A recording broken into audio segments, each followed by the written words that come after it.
কোরবানির পশুর জবে করে তার গোশত খাওয়া আল্লাহ তাআলা আমাদের জন্য হালাল করেছেন, কিন্তু এর মানে এই না যে পশুর প্রতি কোনো অমানবিক আচরণ করা যাবে। পশুর প্রতি অমানবিক আচরণ করলেও কোরবানি অর্থহীন হয়ে যেতে পারে। এখন বলতে পারেন পশুর প্রতি কেউ কেউ অমানবিক আচরণ করে? উত্তর হলো হ্যাঁ, করে। কিভাবে করে? অনেকে আছেন পশু কিনে আনার পর যথাযথভাবে যত্ন আত্তি করে না, নিয়মতান্ত্রিকভাবে খাওয়ায় না। কারণ জবাই করে ফেলবো, দরকার কি খাওয়ানোর? আপনি এক সপ্তাহ আগে 5 দিন আগে বাজার থেকে পশু কিনে আনছেন, এটা ঠিক মতো খাওয়াইলেন না, যেখানে তার কষ্ট হয়, মশা টশা আছে যেখানে সেখানে তারে বেঁধে রাখলেন। মিনিমাম যত্ন আত্মি যতটুকু দরকার, পশু হলেও তার ভিতরে প্রাণ আছে, সে প্রাণী। সো প্রাণী হিসেবে তাকে যতটুকু যত্ন করা দরকার সেটা না করে জবাই তো করে ফেলবো, দরকার কি আর কেয়ার করা? তাকে আপনি অহেতুক কষ্ট দিলেন, তাহলে এটা আপনার কোরবানিকে অর্থহীন করতে পারে। নবী সাল্লাল্লাহু আলাইহি সাল্লাম বলেছেন, ইন্নাল্লাহা কাতাবাল ইহসানা আলা কুল্লি শাই। আল্লাহ প্রত্যেকটা বস্তুর প্রতি ইহসান করা, অনুগ্রহ করাকে আবশ্যক করে দিয়েছেন, ফরজ করে দিয়েছেন। প্রতিটা বস্তুর প্রতি কি করতে হবে? ইহসান করতে হবে। এই ইহসানের মানসিকতা আমাদের যদি না থাকে, তাহলে পশুর প্রতি যদি আপনি ইহসান না করেন, তাহলে আল্লাহর কাছে জবাবদিহি করা লাগতে পারে।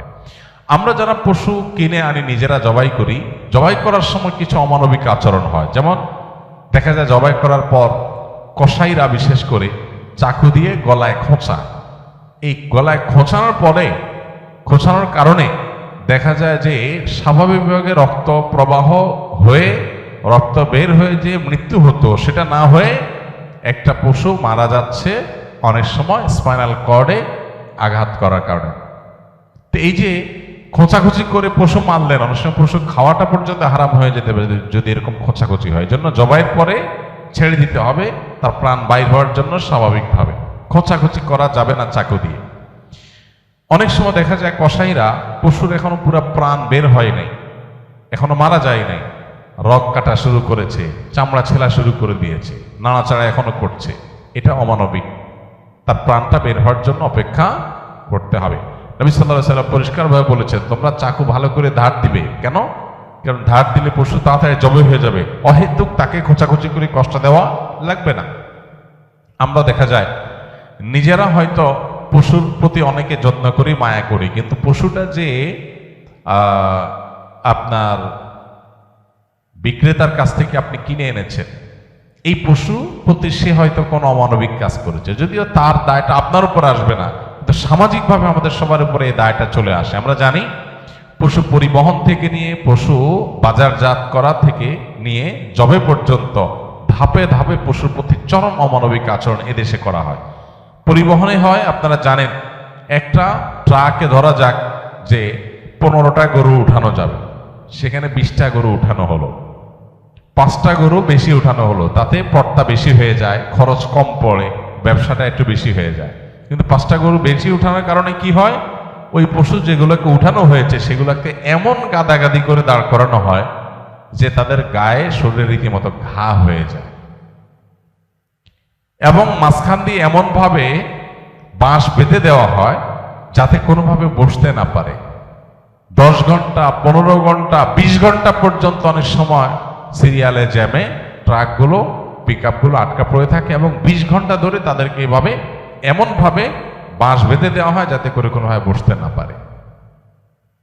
ছাগল দোকানে আপনারা দেখবেন, ঢাকায় যে সমস্ত আপনার ছোট ছোট ছাগল বিক্রির জায়গাগুলো আছে, দোকানগুলো আছে, সেগুলোতে দেখবেন গলায় রশি বেঁধে এমনভাবে ঝুলায় রাখা হয় যে হয়তো 1-1.5 ফিট বা আরো কম রশি রাখা হয়, এবং যাতে কোনোভাবে ছাগল বসতে না পারে।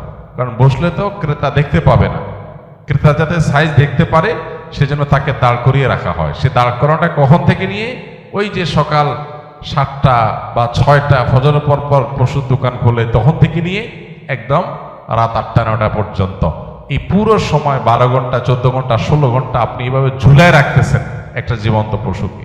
অমানবিক আচরণ। এরপরে বাজারজাতকরণের সময় আমরা জানি পেটের মধ্যে হাওয়া দিয়ে ফুলানো হয়, পানি অতিরিক্ত জোর করে জবরদস্তি পান করে তারপরে ফুলানো হয়। এগুলো সব অমানবিক আচরণ। এগুলো আমাদের কোরবানির যে আসল রূহ এবং প্রাণ সেটাকে নষ্ট করতে পারে। এগুলোর দায় অবশ্য কোরবানিকারীর উপর আসবে না, কিন্তু কোরবানিকারীর দায়িত্ব আছে এইগুলোর ব্যাপারে সামাজিক সচেতনতায় সামিল হওয়া। সর্বশেষ যে পয়েন্টটা বলবো সেটা হলো আমাদের কোরবানির পশুর যে বর্জ্য ময়লা আছে এগুলো যদি পরিষ্কার করার দায়িত্ব কোরবানি কারক হিসাবে আমরা নিজের কাঁধে না নেই, আমাদের কোরবানিটা অর্থহীন হয়ে যেতে পারে। আমি কোরবানি করছি সওয়াবের জন্য, কিন্তু আমার কোরবানির কারণে যদি মানুষের কষ্ট হয়, সমাজের মানুষ বিপদে পড়ে, মানুষ অসুস্থ হয়, তাহলে সওয়াবের পরিবর্তে আমার কি হতে পারে? গুনাহ হতে পারে। আপনি কোরবানির পশু এনেছেন, এবার কোরবানির পশুর যে গোবর, তার পেশাব, বিষ্ঠা, এগুলো পুরো এলাকাকে ময়লা দিয়ে ভরে ফেলেছে, দুর্গন্ধে ছেয়ে গেছে। আপনি কোরবানিকারী, আপনার দায়িত্ব এগুলোকে পরিষ্কার করে যথাস্থানে ফেলে দেওয়া এবং মানুষের যেন কষ্ট না হয় সেদিকটা খেয়াল করা। গোবরগুলো নিয়ে আপনি ড্রেনে ফেলে দিলেন, তাহলে ড্রেনে জলাবদ্ধতা তৈরি হবে, পানি প্রবাহ বন্ধ হয়ে যাবে এবং সেটার কারণে সেই বদ্ধ পানিতে মশা তৈরি হবে, ডেঙ্গু তৈরি হবে। সেখান থেকে মানুষ, এখন ডেঙ্গুর সিজন শুরু হয়েছে, গতকালকে না যেন আজকে পত্রিকা দেখলাম যে এবার মৌসুমের শুরুতেই ডেঙ্গুর প্রকোপ ভয়াবহ। হয়তো এখান থেকে যে মশা তৈরি হয়েছে এটা কোনো মানুষকে কামড় দিবে, সে মানুষটা অসুস্থ হয়ে হসপিটালে ভর্তি হয়ে হয়তো মারা যাবে, লাখ লাখ টাকা খরচ হবে, আইসিইউতে যাবে, আপনি হয়তো জানান না, আপনি কোরবানি করে চলে গেছেন। তো এই জন্য আমাদের কোরবানির পশুর বিষ্ঠা, ময়লা, বর্জ্য এগুলোকে পরিষ্কার করা, যথাস্থানে ফেলা, যেখানে সেখানে না ফেলা, এবং ড্রেন অন্যান্য জায়গায় মানুষের রাস্তাঘাটের আশেপাশে চলাফেরার জায়গায় ফেলে মানুষের কষ্টের কারণ যেন না হয় সেটা লক্ষ্য করা আমাদের কর্তব্য। যদি না করি তাহলে এই কোরবানি অর্থহীন হয়ে যেতে পারে। ভাইরা আমার, প্রতি বছর এই বিষয়টাতে আমরা সচেতনতা সৃষ্টি করার চেষ্টা করি।